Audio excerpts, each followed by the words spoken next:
Good afternoon, everyone. My name is the PhD student here in Revitalization Linguistics at UCLA. It is my honor today to introduce our next speaker, Professor Seng-hian Lau. Professor Lau is an associate professor at National Taiwan Normal University, formerly worked in a securities film, an electronics company, and a magazine publisher. Concerned about the endangerment of Taiwanese language, he joined nonprofit language revitalization organizations and edited Taiwanese publications. He also actively engaged in Taiwanese creative writing and published novellas. Professor Lau's expertise extends beyond academic papers on Taiwanese syntax, encompassing popular books on Taiwanese grammar. He has authored 2 books for general readers and 1 English book for learning Taiwanese. Currently, he leads a team developing the first gamified Taiwanese learning website. The talk he's giving today is titled "What's in a Name? Revitalization of Taiwanese and the Misconceptions That Hinder It." Let's welcome Professor Lau with a big round of applause.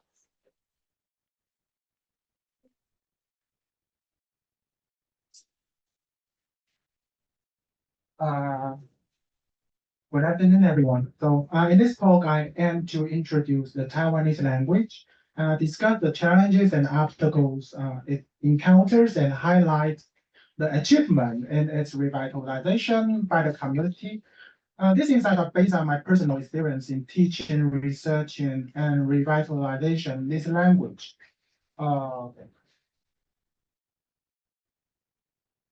Okay. The name of this language is a subject of dispute. In the movie Spirited Away, the concept of names permeates the entire film, representing one's sense of self. In magical contract, surrendering one's name signifies and essentially ceding control one's own life. This is precisely what happened to the name of the language I'm discussing now, either under Japanese rule or after World War II. The results of different language surveys show that Taiwanese has been the lingua franca in Taiwan, as you can see on the slide. As seen in the 1915 survey, Taiwanese speakers comprise the majority of the population, and the language was spoken among different ethnic groups. As you can see, the circle one. Even after this island was handed over to the KMT government following World War II, despite decades of severe language suppression under the Mandarin-only policy, Taiwanese continued to be used as a lingua franca, as demonstrated by the 2003 survey. And yeah, you can refer to the numbers. I'm afraid a little small, but yeah, that's basically the result. Okay, and also, few people are aware that the first newspaper published on the island was in Taiwanese. This is the first page of the first issue of the newspaper called Taiwan Huxiang Gaohui, which I will mention later. Naming a language after the place where it is spoken as the lingua franca is a common practice worldwide. For example, according to the Chinese government claim in 2005, there are 56 ethnic groups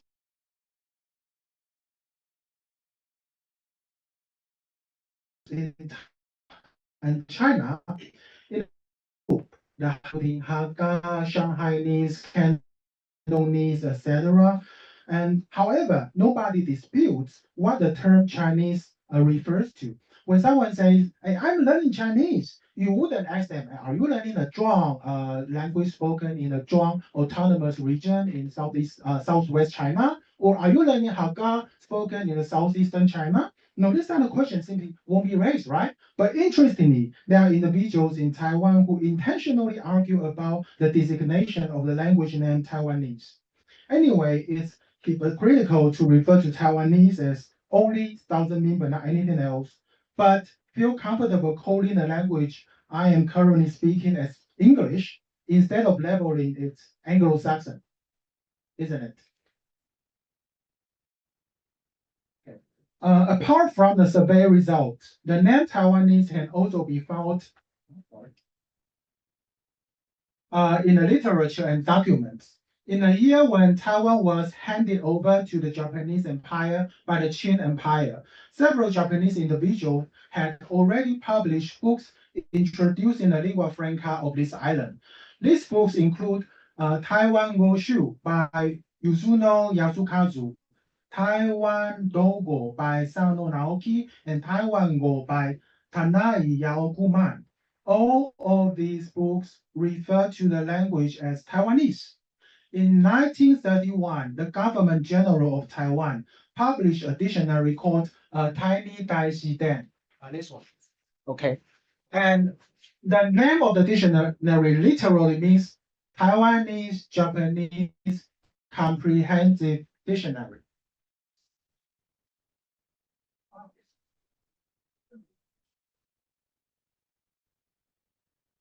And the dictionary includes only lexical items from the language as I discussed, Taiwanese. So despite their even after World War II, the KMT government assumed control over Taiwan, despite their effort to eradicate all local languages and replace them with Mandarin Chinese. They were well aware of the language referred to as Taiwanese.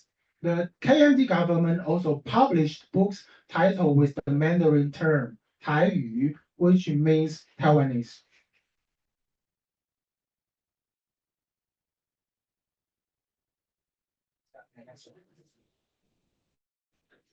The county government was well aware that appropriating the name of this language was crucial to their intent, depicted in a spirited way. In an effort to destroy Taiwanese identity and assimilate Taiwan, the county government renamed the language as Southern Min or Minnan language. This renaming was exemplified in the newspaper article published in October 27, 1967, on the Economy Daily News. The article titled Announcement to Correct the Common Usage of Taiwanese to Minnan Language stated the following. The relevant authorities hereby announce that the commonly used terms Taiwanese and Taiwanese language should be corrected to Southern Min and Minnan language. It is and it also says it is unclear when and why the general public and various media outlets began using the term Taiwanese and Taiwanese language instead of Southern Min. This is not, and they also say this is not only inaccurate but also has potential for negative consequences. Referring to Southern Min as Taiwanese, according to their opinion, erases the existence of Hakka, as many people in Taiwan also speak Hakka. Therefore, the government says that a correction must be made. The government offices have been instructed to promote this correction due to its prevalence in movies, radio, television, newspaper, and other media. They simply ignore the historical fact. The name Taiwanese have been there for so many years. Take note of the line I just mentioned.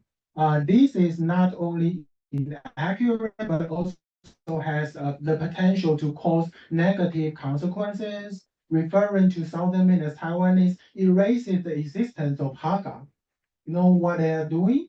The KMT government, in its attempt to replace the lingua franca of this island with a language they brought to Taiwan, has been sowing discord among ethnic groups. And this trick is still employed by those. I can turn to the next slide.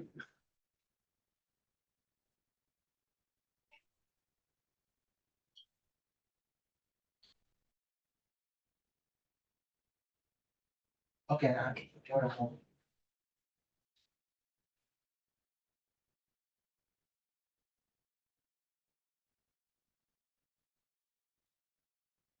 Okay, yeah. The same trick is still employed by those who continue to oppose the use of the name Taiwanese today. However, it is worth noting that this argument is only raised within Taiwan.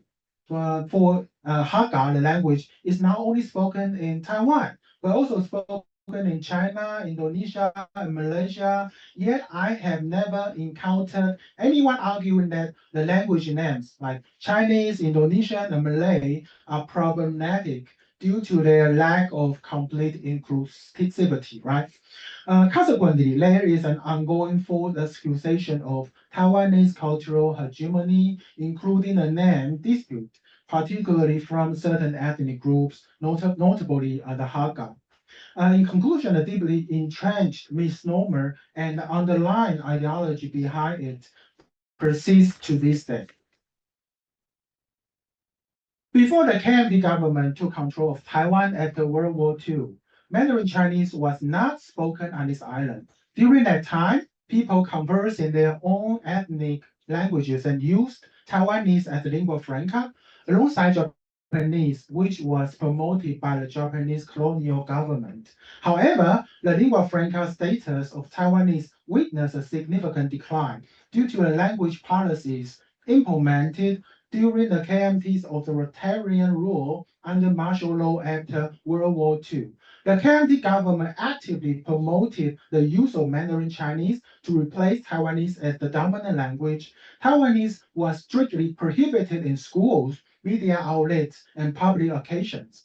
Students faced humiliation and fines for speaking Taiwanese at schools. Publications in Taiwanese and other local languages were banned and strictly regulated. The KMT government's propaganda depicted the Taiwanese language as inferior, associated. Ideology was deeply ingrained in people's mind through education by Professor Iwasaki in the morning, from institutional marginalization to self-marginalization. Nowadays, most people in Taiwan are aware of that. The first newspaper in Taiwan, Taiwan Gaohui Gongbo, in English, is called Taiwan Church News, was initially published in 1885 in Taiwanese. This newspaper continued to publish in Taiwanese during the Japanese colonial rule, but was banned from printing in Taiwanese by the KMT government in 1969. After decades of Mandarin-only policy, the ideology instilled by the KMT government has been internalized by the people in Taiwan. And many individuals unconsciously now avoid speaking Taiwanese in public settings. Even among those who converse in Taiwanese with their peers, they switch to Mandarin Chinese when talking to strangers and young people, including their own children and grandchildren. This is evident in the result of a survey, as you can see on the left-hand side, examining the language used by parents when communicating with their 3-year-old children, revealing Mandarin Chinese as the dominant family language now. About 10 years ago, on your right-hand side on the slide, only 22% of individuals in their 20s still spoke Taiwanese at home. And the number of children who can speak the language are alarmingly low, and young kids who do not understand Taiwanese can be found throughout Taiwan. And I'll show you more cases later. So here are the cases. Here are some posts I gathered on Facebook. Let me read this post for you. Here we have someone who said, well, she is a Taiwanese teacher, and when she teaches in a class, it seems that the children they don't want to learn, especially the higher grader, like the 5th grade student, they don't want to learn even more than the 4th grade, third grader. And so the Taiwanese teacher feels so frustrated. And then the one on the lower left, okay, here this is a campaigner, Taiwanese campaigner. He went to a library to deliver a talk. And after the talk, a mother who is from southern Taiwan come timidly and say with a low voice that all her neighbors do not speak Taiwanese to their children, even in southern Taiwan, in the countryside. Okay, and on the right hand side, here this is a post from a father who brought her 2 sons to play in the park. And then a young girl approached his son to play together and listening to the conversation between the father and the 2 sons. And then after, before they leave, the girl came to them and said, "Hey, my father speaks the same language as you. because they converse in Taiwanese, and the girl totally don't understand what they're talking about. And here we have an excerpt from a young author who translated Tagore's Stray Birds into Taiwanese. We can find you can find the English translation on the right hand side. I will exemplify with the three bold lines to show the language massacre occurred between the generation. As you can read, we return to our parents' homes. Our elders would automatically switch to Mandarin to talk to us who were struggling to speak, just like we do to foreigners. And the severity of the language suppression carried out by the KMT government becomes even more evident when compared to the Japanese colonial rule. Compared to the KMT government's language assimilation policy implemented after World War II, Japan's language policy during the early stages of ruling Taiwan were relatively lenient. Schools were allowed to teach classical Chinese using Taiwanese and Hakka languages. Furthermore, unlike the KMT government, which conducted minimal research and using of the Taiwanese languages during the period of martial law, the Japanese colonial government invested resources and manpower in training police officers and government officials to learn the Taiwanese language. They also conducted research and published textbooks and dictionaries. These materials and dictionaries remain important references in Taiwanese language studies to this day. In recent years, Taiwan has witnessed a shift in identity from Chinese to Taiwanese identity.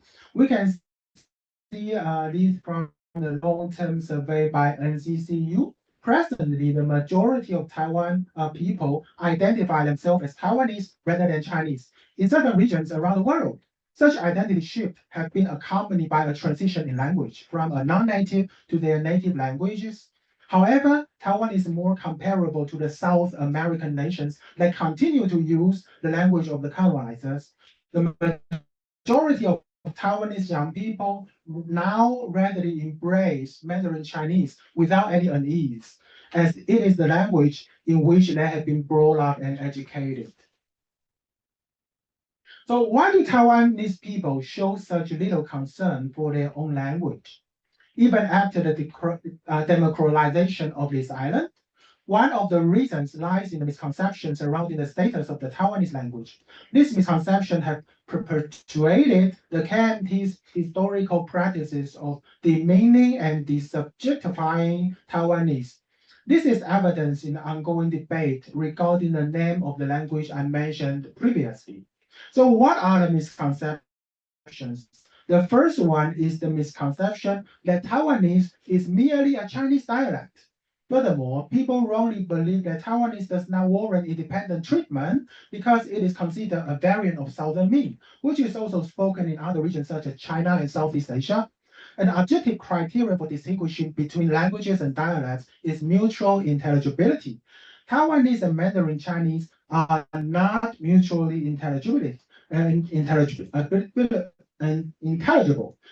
Here are some comparison between their phonology, vocabulary, and syntax. In Mandarin Chinese, there are 21 consonants and 6 vowels with a retroflex base. Mandarin consists of 5 tones, including the neutral tone.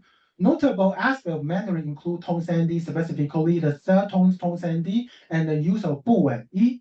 Taiwanese, on the other hand, comprises 15 consonants and 6 vowels. Unlike Mandarin, Taiwanese includes syllables ending with unreleased stop and a nasal bilabial sound. Taiwanese consists of 9 tones, including high rising tone commonly found in long words, as well as a new. In contrast to Chinese, Taiwanese exhibits extensive tone sandy with each tone having a corresponding sandy tone. When it comes to vocabulary, as you can see on the lower left, on 2002, studied the cognate between Mandarin and Amoy. Amoy is another Southern Ming variety, which is mutually intelligible with Taiwanese. He noted that the percentage of cognates between English and German both Germanic languages is higher than the percentage of cognates between Amoy and the Mandarin.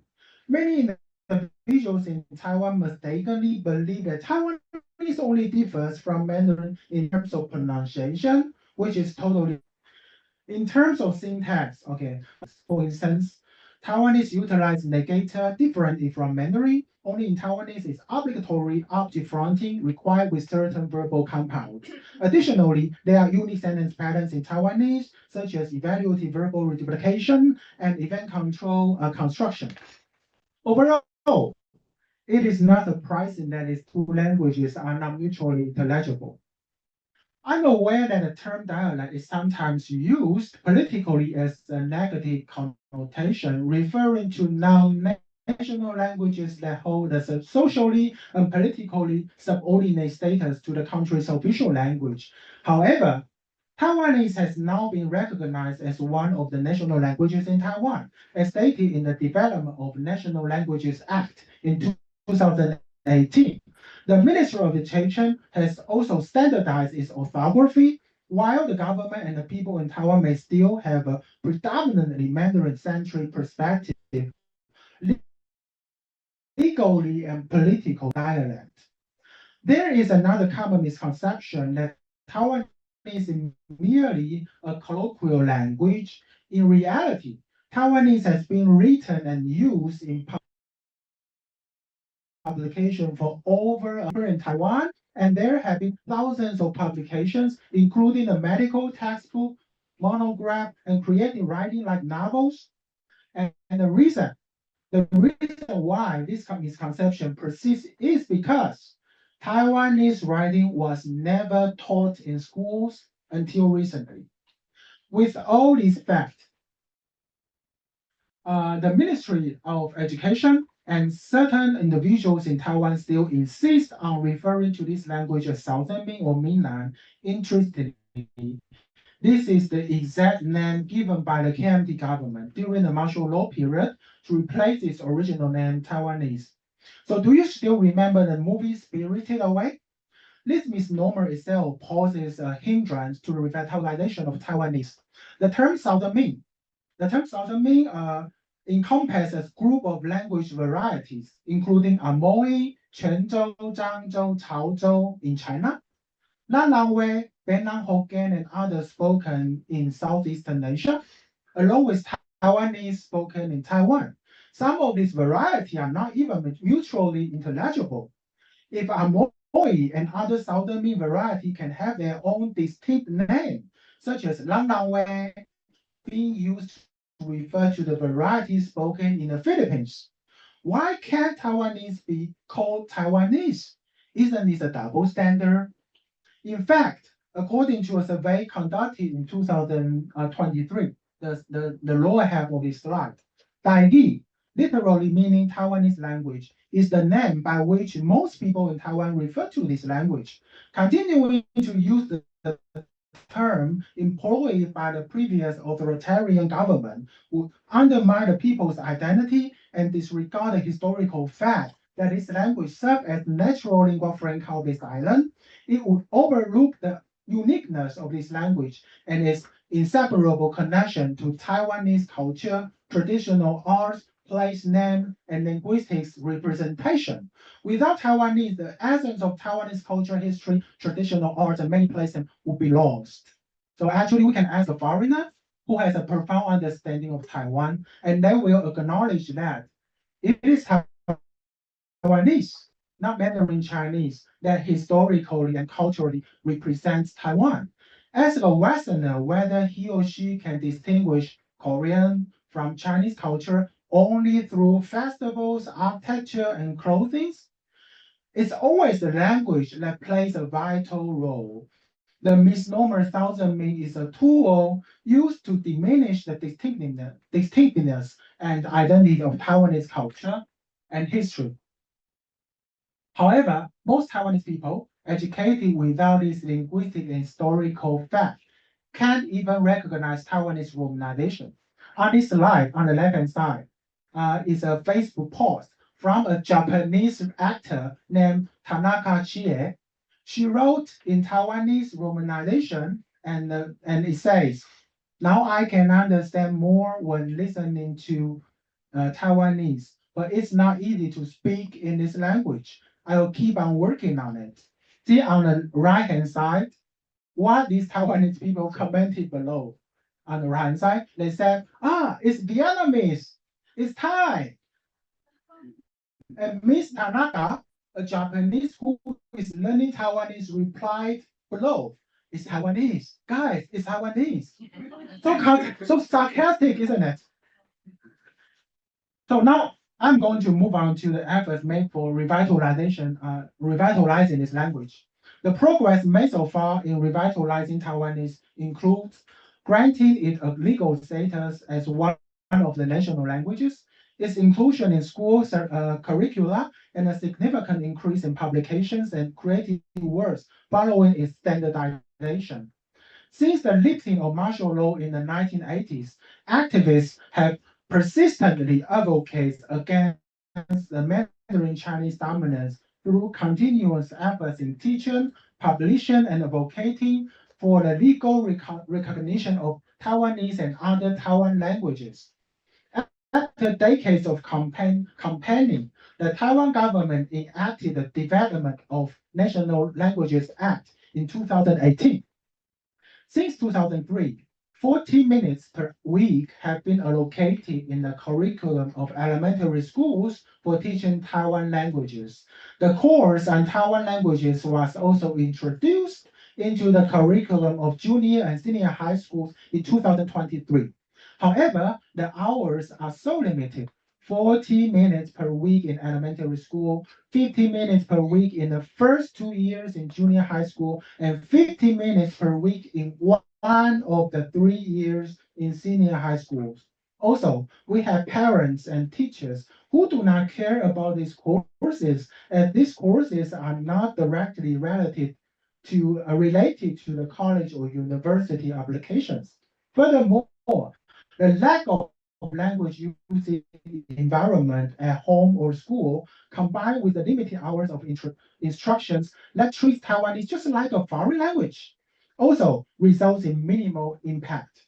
While most public transportation systems now broadcast in Taiwanese due to legal requirements, facing inquiries in Taiwanese, clerks often serve and respond to in Mandarin. In 2006, the Ministry of Education in Taiwan announced the official romanization system for Taiwanese. Since the ministry's first approved edition of the online dictionary was released in 2011, Taiwanese writing, whether in Roman script or using Chinese characters, has been standardized. Moreover, the government organizes writing competitions in Taiwanese periodically and provides subsidies for the publication of creative works, including videos and music. There has been an increase in the number of books, drama, and movies produced in Taiwanese. Additionally, a language proficiency test is regularly conducted, with thousands of people taking the exam each time. However, the Mandarin dominant environment persists. Mandarin continues to be the sole medium of instruction. The default language for government operations and ceremonies that deeply co-workers and friends who can speak Taiwanese often unconsciously converse in Mandarin. Themselves tend to switch to Mandarin when speaking to their grandchildren, sons, and daughters. Only a few people pass on Taiwanese to the next generation. If this situation remains unchanged, Taiwanese will cease to be spoken within approximately 30 years, disappearing with the generations of people who still speak it. Currently, now to choose a spelling for their name on their passports other than Mandarin. However, do they choose to spell or pronounce their name in Taiwanese or their ethnic language? Do they opt to spell and pronounce their children's name in Taiwanese? Only a few people. Mandarin only evil mindset in Taiwan society after decades of language suppression under KMT rule. Now I'm proceeding to talk about what at my university have done for the language revitalization. Briefly speaking, I'm an author of several books. I co-edited a Taiwanese textbook for senior high schools, and I'm leading a team developing a gamified Taiwanese learning website. Prior to my research and lectures on Taiwanese at universities, I worked at a Taiwanese foundation from 2007 to 2017. During this time, I served as the editor of a Taiwanese periodical and actively participated in activities promoting and revitalizing the language. Not only am I a campaigner, but I also engage in creative writing in Taiwanese. I published two collections of novellas in Taiwanese. We'll see the book cover later. I have been involved in the administration of the Taiwanese language proficiency test and have also been working on a project to create an online grammar data bank. Since the beginning of 2023, I have delivered 20 talks about Taiwanese both online and at various locations throughout Taiwan. And here are the covers of the periodical that has poems, prose, and the short story and novels in Taiwanese that I have been editing for 10 years. The periodical is the longest running one among its peers and is still in publication. And these two are my two collections of novellas and short stories written in Taiwanese. And on the left-hand side is a poster for the Taiwanese language proficiency test. And I'm not only participating in the administration of the Taiwanese language proficiency test, but also serve as a co-editor of a Taiwanese textbook for senior high school. As you can see, it's covered on the right-hand side. We try to make a textbook with not only modern content, but also an intriguing cover that appeals to teenagers. And due to my concerns regarding misconception that hinder the revitalization of Taiwanese, I have published 3 books. One of these books is a topic-based Taiwanese grammar book written in Chinese. It is specifically designed for individuals who do not read Taiwanese and have limited knowledge of the language. In this book, I dispel the misunderstanding that Taiwanese is a dialect and highlight the distinctive features of Taiwanese grammar from a cross-linguistic perspective, particularly those that differentiate it from Mandarin. And afterward, I wrote a learning and teaching book titled Superb Taiwanese Primer in English. This book is utilized in a course at my university, Basic Taiwanese for International Students. Additionally, I hope this book can present a modern and international image for the language and devaluing perception that some individuals in Taiwan hold. And recently, I published another book, a popular science fiction work. As a synthetician working with informal theoretical frameworks, I have encountered numerous intriguing features of Taiwanese that can contribute to the typology and linguistic theories. However, both the syntactic theories and the unique features of Taiwanese are not widely known in society. To bridge the gap, I attempted to merge these two aspects and present them within a story about an alien and a young boy. I also hope that the lens of popular science can encourage people to imagine Taiwanese. And this is a website I mentioned. You can scan the QR code to access to the essay. So actually, this is part of a sub-project sponsored by the Ministry of Education. I have been leading a team in the development of a gamified Taiwanese learning website. Our plan is to offer interfaces in both English and Japanese. Currently, the question bank contains over 1,000 questions. Once again, my intention is to reshape the perception of its language, which is why I created an international learning website to enhance the visibility of Taiwanese. I'm going to skip several. Okay. So how endangered is this language? Here are some statistics from the report by the Ministry of Culture and the survey on languages conducted in 2020. According to the criteria set by UNESCO, it is evident that Taiwanese is in a definite endangered status. The contempt for the language and the prevalence of misleading ideologies have deeply permeated the minds of the Taiwanese people, resulting in families ceasing to pass on their heritage language to their children.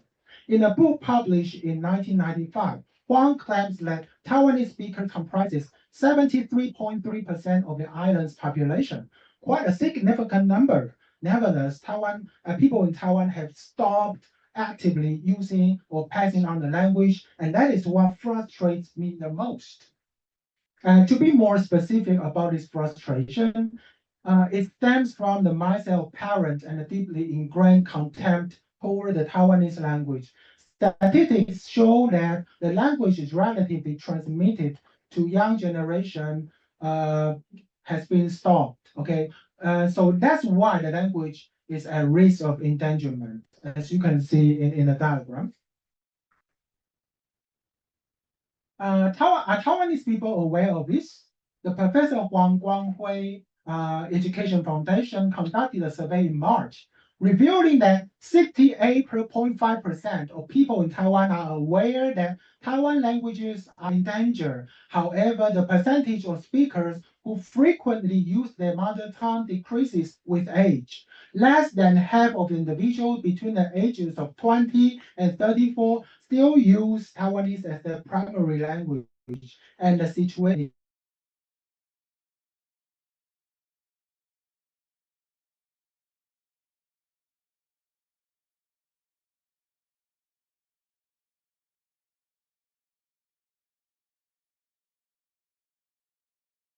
that their children do not speak Taiwanese, with the main reason being that the language is not spoken within the family. I'm going to skip to the conclusions. Okay.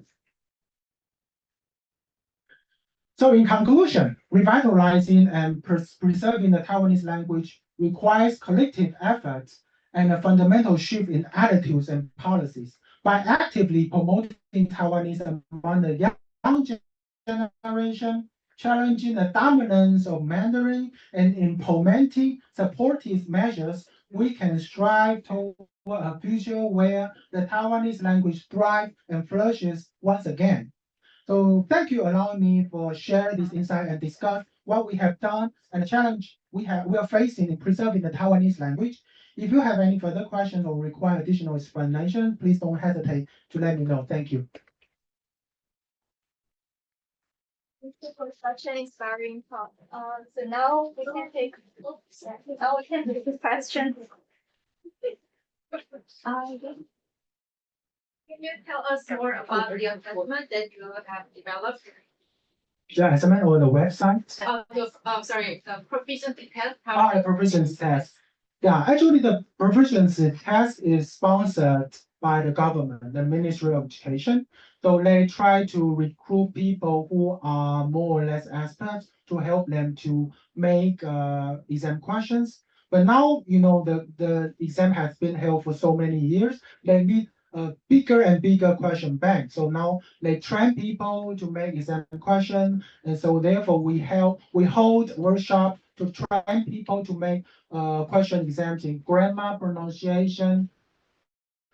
The proficiency test comprises of the four skills, like speaking, listening, writing, and reading. So we train people to make the question, and we have to review the question with them to participate in the meeting. And after the review of the question, we held the mock, which is not true exams, to make sure the questions are statistically valid.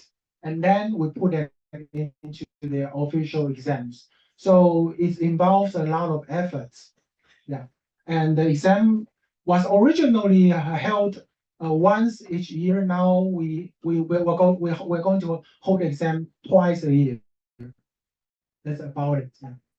Here we have another still related to that question about language assessment. Mhm. So first, who are the target? Who are taking the test? Are they Right. high schools, high school students Mhm. or anybody who's going to work for the government.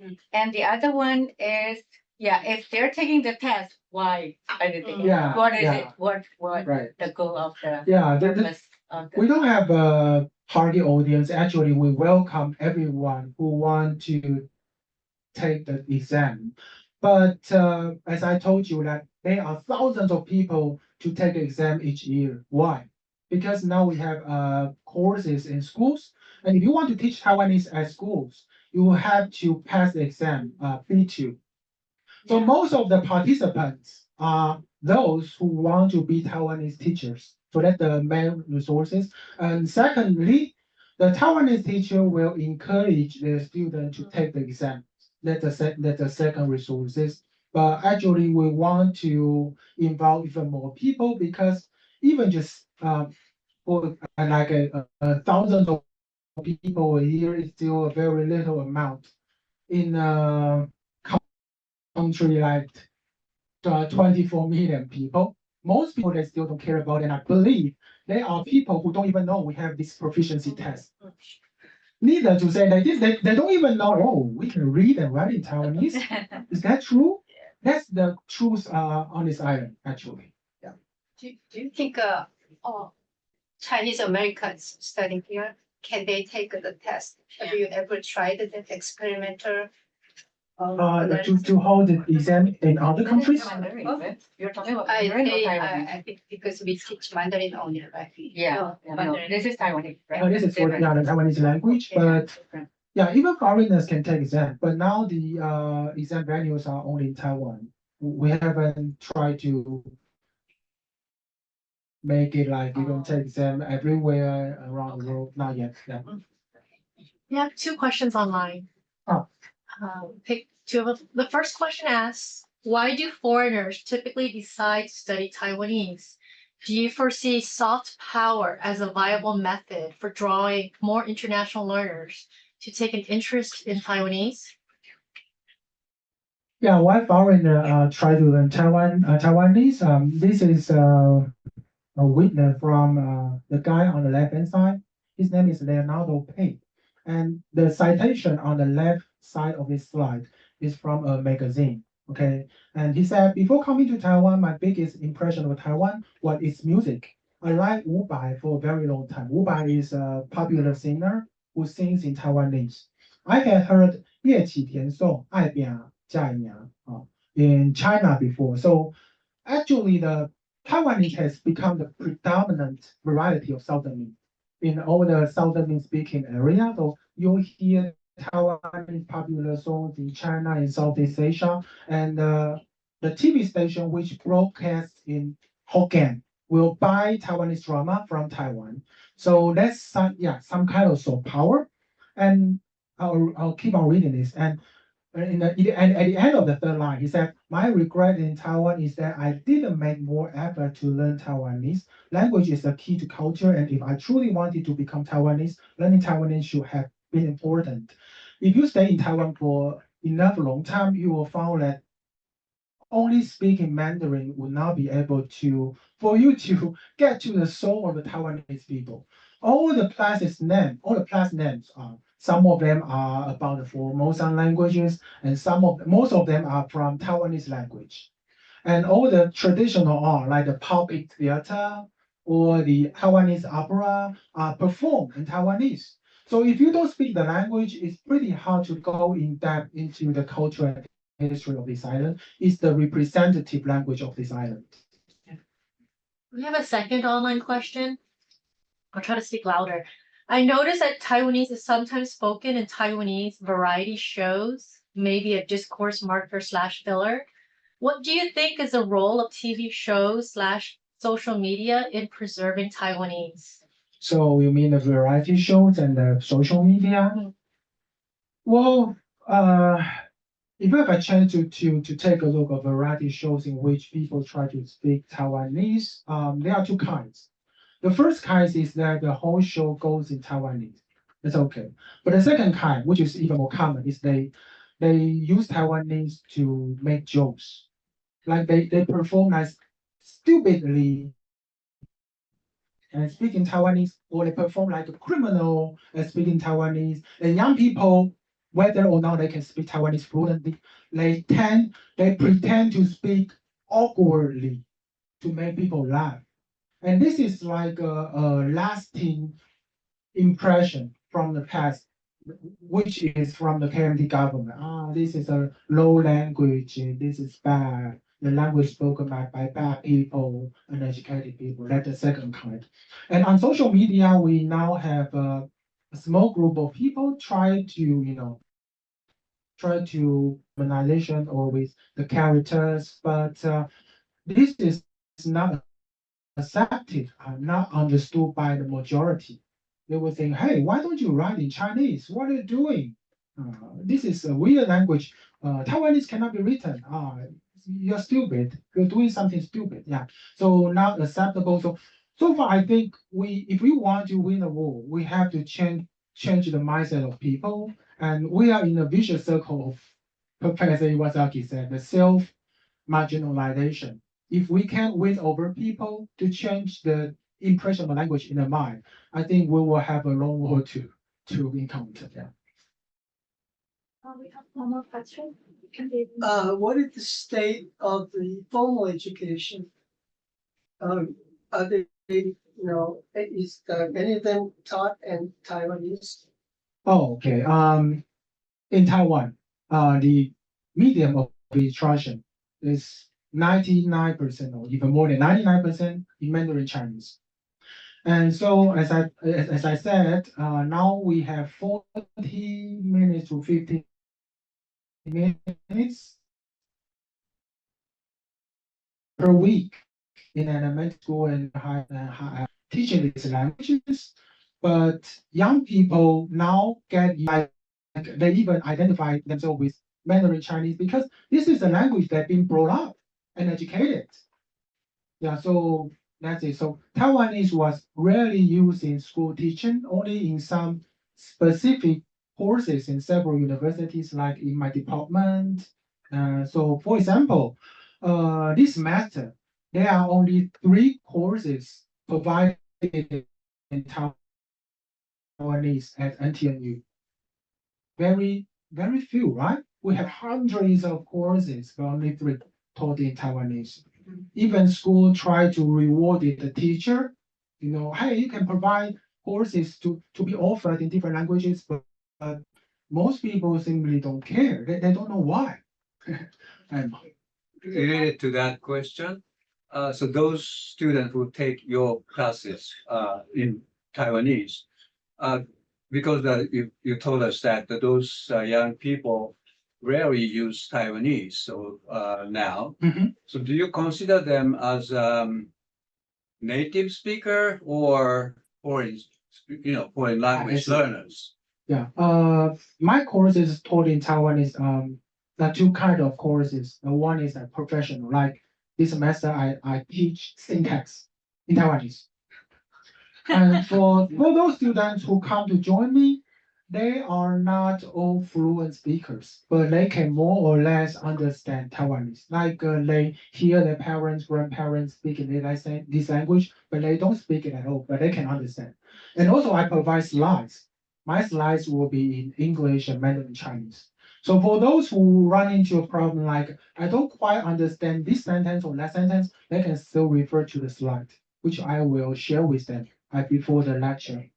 And on the other hand, it's about the language teaching. We have 2 kinds of Taiwanese learning courses. The first one is taught in Mandarin Chinese for those people who are not good at English. And the other one is the one I mentioned, the basic Taiwanese for international students, which is taught in English. And most of them are foreigners. And probably every one of them are not Taiwanese speaker at all. They don't even understand even a single word. No knowledge about the pronunciation, etc. So due to the time limit, I don't think we can take more questions. Unfortunately, but you can reach out to Professor Lau later. Let's give Professor Lau another. Yeah, thank you very much. Thank you.